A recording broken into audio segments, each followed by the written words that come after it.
We got Karl Roberson back here on the program. He's going to be taking on Jack Marshman at UFC 230 on November 3rd. Karl, what's going on, man? How are you?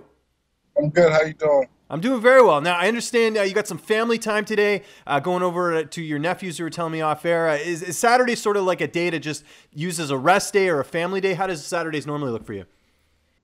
Saturdays usually are work days. I usually do like extra work on Saturdays because I like to grind, but today's a birthday, so take my little one up, see her in the back. We haven't seen you since May. That was your last fight. Did you want this much time off, or were you looking to get in there a little bit sooner? Well, they couldn't find anybody to sign a contract. That was too dangerous. I thought maybe me getting choked out would have got somebody to say, okay, maybe he has an opening in his game, but people still saying I'm a little too dangerous for my rankings to be trying to fight top guys yet, so nobody wanted to sign a contract. Was there any cards that you were supposed to be on that fell through, or was it just like in general you couldn't get a fight? It was in general I couldn't get a fight. They wouldn't even try that. Let's talk about that last fight. Obviously, things didn't go your way against Cezar Ferreira at UFC 224. What did you learn the most from that fight? Was it just a simple mistake, or how do you look at that performance? Yeah, mistakes were made. You know what happens. It made me settle down a little bit more, not be so aggressive with the punches, and practice more jiu-jitsu and a little more wrestling. So I had to up my game. So got to level up. So sometimes losses are the best.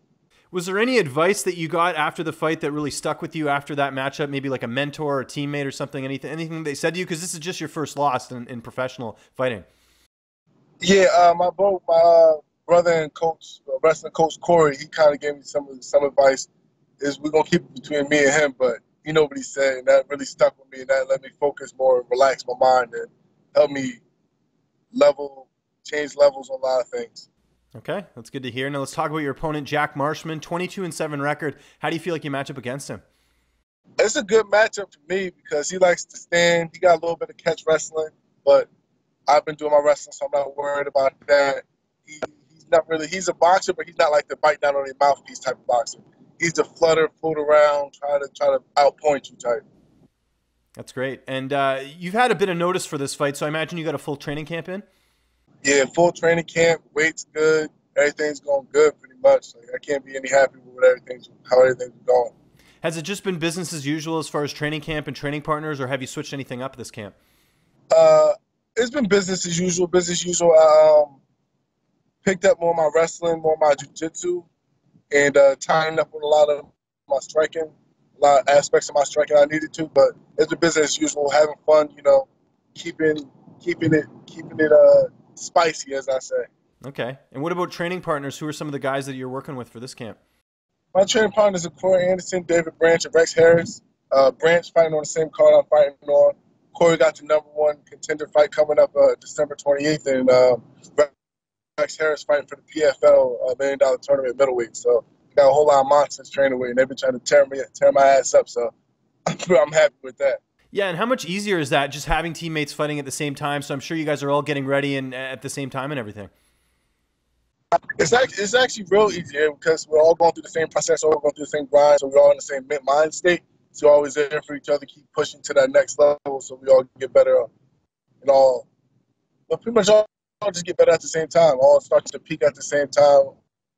At the same time, you know how fight camp is. For sure. And on that same note, who's going to be in your corner for this fight?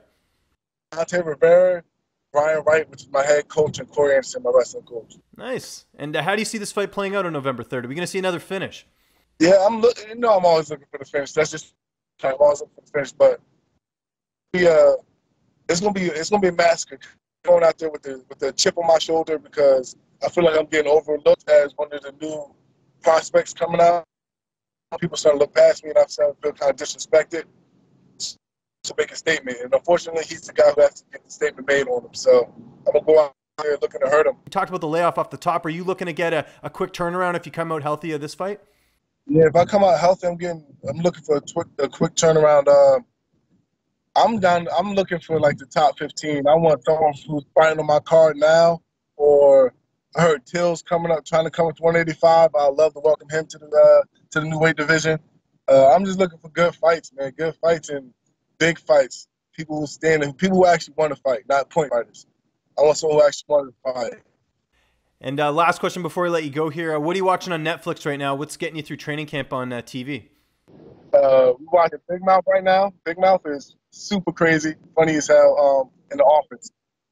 Awesome. Good choices there. And this is going to be an awesome card, man. It's coming up here on November 3rd. It is UFC 230. Karl, appreciate the time as always, man. Just remind people where they can find you on social media. And if you have any sponsors or shout outs, the floor is yours, man. I'm going to give the sponsors first. I want to give a shout out on the sponsors to my MPH, Eat Clean Bro, my strength conditioning coach, Keith, and Bulldog, everybody there. Nick Tones, Dante Rivera, BJJ. There's so many. That's what I'm going to just stick with right now. Just keep it short and sweet for you.